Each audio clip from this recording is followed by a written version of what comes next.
Intelligent people are not easy to deceive. That is the illusion they trust the most, and the exact reason they can be led without realizing it. Because manipulation is not about being smarter than you. It is about quietly taking control of how you interpret what is happening. The moment someone can influence your perception, they no longer need to argue with your logic. They simply change the environment your logic operates in. And what follows is not obvious. It is subtle.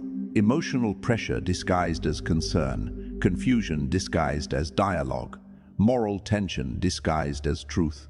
The intelligent mind begins doing what it does best: analyzing, questioning, trying to understand, but in doing so, it steps deeper into the very framework designed to trap it. How idiots manipulate intelligent people, then make them feel like the fool is not about intelligence failing. It is about intelligence being redirected, not defeated, but used against itself. And by the time the intelligent person realizes something is wrong, the only thing they can't understand is how they ended up questioning their own clarity. If you understand this, comment where. There is a fundamental misunderstanding that intelligent people carry into almost every interaction without realizing it. They believe that clarity is something that naturally emerges when enough intelligence is applied. That if something feels confusing, it is because it has not yet been fully analyzed. That if a situation feels unstable, it is because the correct interpretation has not yet been found. But reality does not always reward this approach. In fact, in certain environments, this very instinct becomes the mechanism through which control is established.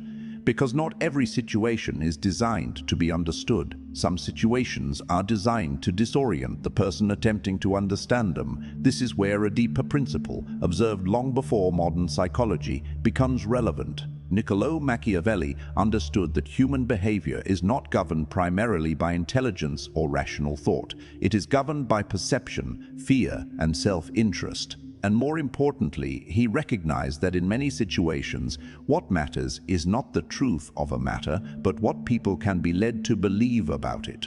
When you apply this to manipulation, a clear pattern begins to emerge. The individual who lacks true competence in logic, structure, or consistency does not compete on that level. Instead, they shift the battlefield. They introduce elements that are harder to quantify, harder to argue against, and harder to resolve. Emotional instability, moral ambiguity, social pressure, and most importantly, confusion. Because confusion is not a side effect of manipulation, it is the strategy itself.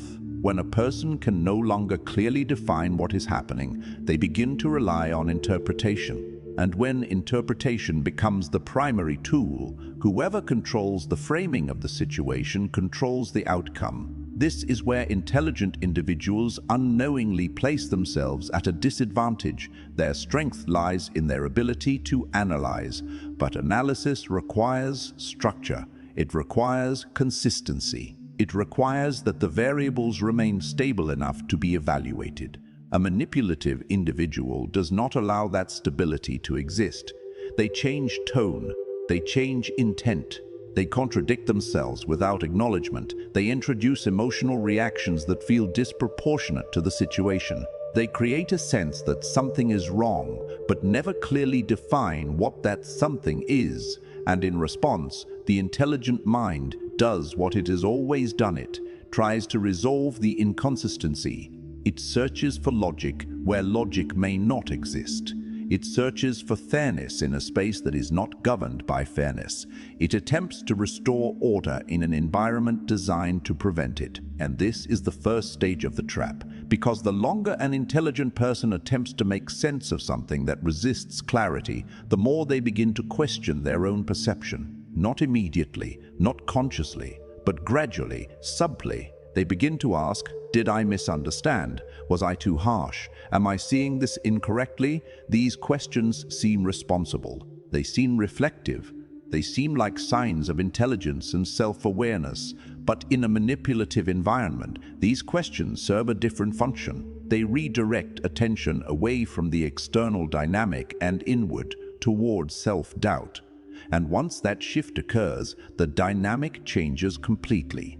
because the focus is no longer on what the other person is doing. The focus becomes, what am I doing wrong? And in that moment, control begins to shift. Once the intelligent mind turns inward, a subtle but critical shift occurs. The situation is no longer evaluated objectively, it is evaluated personally. The external behavior that triggered the confusion becomes secondary, and internal responsibility becomes the primary focus. This is where the next layer of manipulation begins to operate. Because the individual who lacks structure or consistency understands something very important: if they can keep the environment unstable long enough, the other person will begin to carry the burden of that instability themselves. And one of the most effective ways to create this instability is through emotional disruption. This does not require planning. It requires only the ability to react unpredictably. A sudden shift in tone, an unexpected emotional outburst, a withdrawal of communication, a display of distress that does not align with the situation. These actions do not need to be logical. In fact, their effectiveness increases when they are not, because logic can be argued against. But emotional states cannot be debated in the same way. When someone expresses strong emotion, the intelligent individual instinctively responds with attention, with concern, with analysis. They attempt to understand the cause. They try to stabilize the situation. But here is where the manipulation deepens. The emotional response is not always a reflection of internal distress. It can be a tool used to shift responsibility. By expressing emotional discomfort, the individual creates an implicit expectation that the other person will adjust their behavior to resolve it. Without any formal request being made, a demand has been introduced, and the intelligent person, driven by empathy and a sense of fairness, responds. They begin to soften their stance. They begin to explain themselves more carefully. They begin to reconsider whether their initial position was too rigid. Each of these actions seems reasonable, even ethical, but what is often overlooked is that this process has already moved the focus away from the original issue. The conversation is no longer about what actually happened. It is now about emotional balance. And once emotional balance becomes the priority, clarity begins to degrade. This is where another concept, aligned with Machiavellian thinking, becomes critical.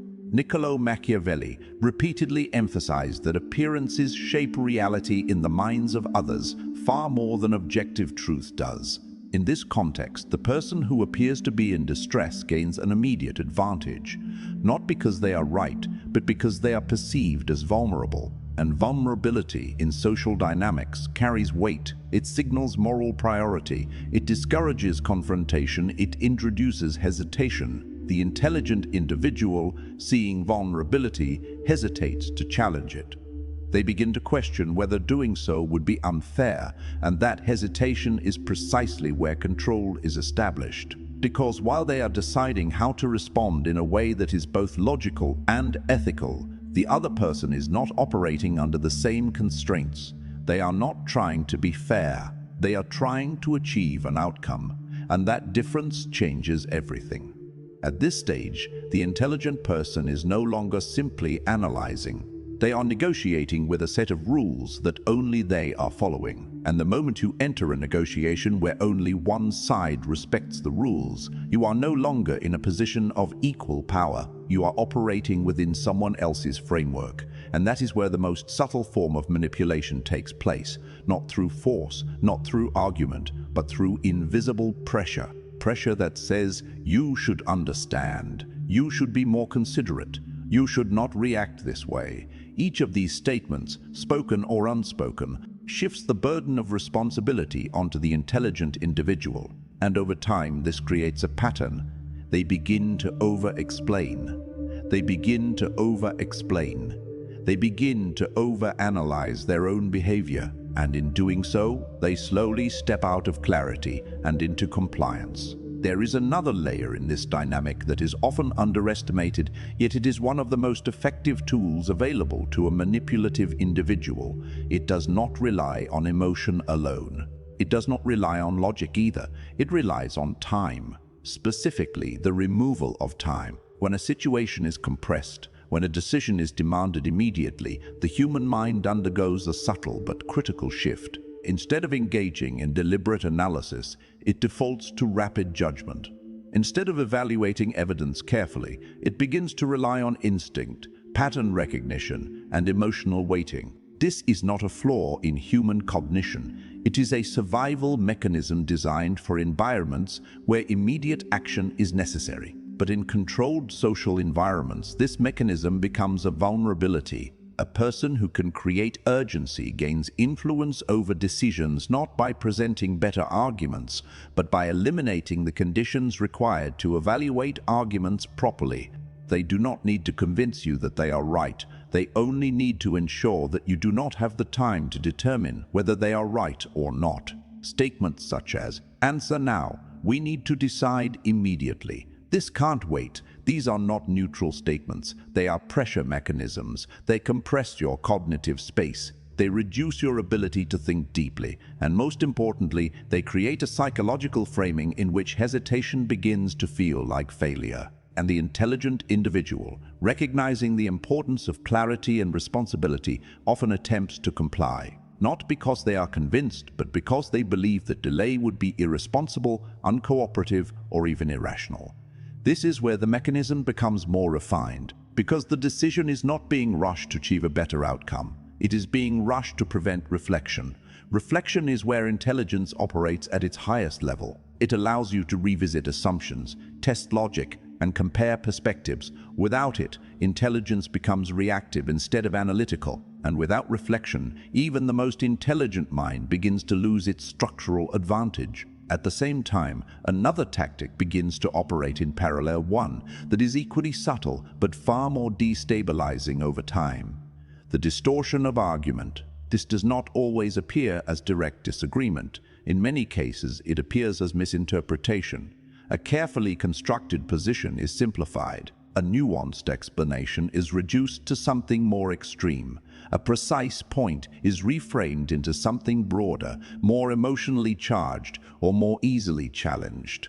And once this occurs, the intelligent individual is placed in a difficult position. They can ignore the distortion or they can correct it. Ignoring it risks allowing a false narrative to stand unchallenged. Correcting it requires engagement, energy, and emotional investment, because correction is not a single action, it is a process. It requires re-explaining, recontextualizing, and re-establishing the original point. It requires returning to a structure that has already been disrupted. And the more this process repeats, the more taxing it becomes. This is where cognitive fatigue begins to take hold. At first, the intelligent individual attempts to maintain order. They work to keep the conversation anchored in facts. They try to redirect it back to the original issue. They attempt to preserve logical consistency despite the shifting dynamics. But each attempt is met with another distortion, another reframing, another deviation that introduces new complexity into the conversation, and gradually something important begins to change. The energy required to maintain clarity begins to outweigh the desire to continue the interaction. At this point, the individual is no longer engaging with the original problem. They are managing the process itself. This is where many intelligent individuals begin to withdraw, not because they have been defeated in argument, but because they have been depleted through repetition. And in that moment of withdrawal, the dynamic shifts once again, because silence is rarely interpreted as fatigue. It is interpreted as agreement, as concession, as a loss. And once that interpretation is established, the manipulative individual gains something that requires no further effort from them. A perceived victory, not because they were correct, not because they were more intelligent, but because they created conditions in which the other person could no longer sustain engagement. And that outcome appears on the surface to validate their position, but in reality it reveals something much more important. It reveals that the interaction was never designed to reach a conclusion based on truth. It was designed to reach a conclusion based on endurance. At this stage, the intelligent individual may still hold on to a final belief that with enough time, enough explanation, enough clarity, the situation could have been resolved properly. But this belief is precisely what makes them vulnerable, because not every interaction is structured for resolution. Some interactions are structured to resist it, and once that realization takes hold, the entire framework begins to change. The focus shifts away from trying to win the conversation. It shifts toward recognizing the nature of the conversation itself. Because when you are engaged in a dynamic where clarity is constantly being disrupted, where time is being compressed, and where your position is being repeatedly distorted, the objective is no longer to respond perfectly. The objective is to recognize that the conditions themselves are misaligned, and in those conditions the most effective response is not always more explanation. It is awareness, it is restraint. It is the ability to step back and observe what is actually happening rather than what you are being pulled to react to. Because the moment you stop reacting to the pressure, the urgency, and the distortion, you begin to see the structure behind them. And once you see the structure, you are no longer inside it in the same way. You are aware of it. And that awareness changes everything. There is a final layer in this dynamic that often goes unnoticed because it operates within the very structure of social reality itself. It is not based on emotion alone. It is not based on time or argument. It is based on perception, specifically how reality is reinforced through other people. This is where social triangulation enters. When a person introduces third parties into a one-on-one dynamic, the balance of influence begins to shift. Statements like, "Everyone thinks this," or "Others have noticed this," are rarely about accuracy.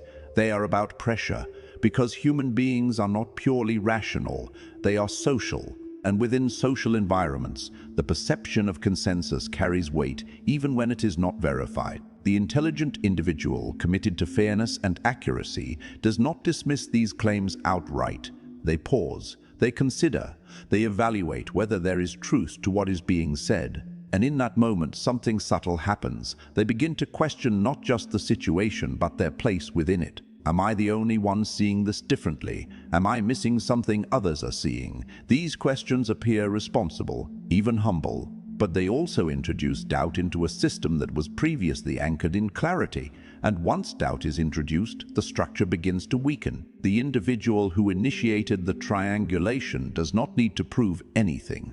They only need to suggest that a broader consensus exists. Because once the idea of consensus is planted, the intelligent mind begins to do the work for them, searching, analyzing, attempting to align with a reality that may not even exist. This is where another tactic becomes even more dangerous: the performance of moral superiority. When someone frames themselves as the more ethical, more aware, or more principled individual, they establish a position that is difficult to challenge without appearing unreasonable. Because now any disagreement is not just a disagreement, it is a moral conflict. To question them becomes a risk. To challenge them becomes a potential violation of fairness. And the intelligent individual who values fairness deeply begins to hesitate. They begin to soften their position. They begin to justify their own intentions. They begin to explain themselves more than necessary. And each of these responses strengthens the position of the one who introduced the moral framework. Because now the conversation is no longer about what is true, it is about who appears to be right. And in environments where appearance dominates perception, reality becomes secondary. This is where the insight of Niccolò Machiavelli becomes especially relevant. He understood that power is not simply a matter of force or intelligence. It is a matter of perception, timing, and positioning. The individual who understands how they are perceived and how to influence that perception gains a significant advantage over those who rely solely on logic. But there is an important distinction that must be made here. Understanding these dynamics does not mean adopting them. It means recognizing them. Because once you can see the structure, you are no longer operating blindly within it. You begin to notice patterns. You begin to see when urgency is being used as pressure rather than necessity. You begin to recognize when emotion is being introduced as a tool rather than expressed as a truth. You begin to detect when arguments are being distorted rather than debated. And most importantly, you begin to understand when an interaction is no longer operating under the assumption of mutual clarity. At that point, the goal is no longer to win the interaction. The goal is to maintain clarity, to observe without reacting impulsively, to recognize patterns without immediately assigning emotional weight to them, to respond deliberately rather than reactively. This is not detachment in the sense of coldness, it is precision, because the intelligent individual does not lose because they lack ability. They lose when they apply their ability in an environment that is not designed for it. And the final realization is this: not every situation deserves your full analytical energy. Not every argument deserves your explanation. Not every emotional display deserves your response. Sometimes the most intelligent action is not engagement. It is observation. It is silence. It is distance. It is clarity, because in the end, manipulation does not succeed through superiority. It succeeds through access. Access to your attention, access to your emotions, access to your time. The moment you become aware of how these access points are being used, you regain something far more valuable than control over others. You regain control over yourself, and that is where real intelligence begins.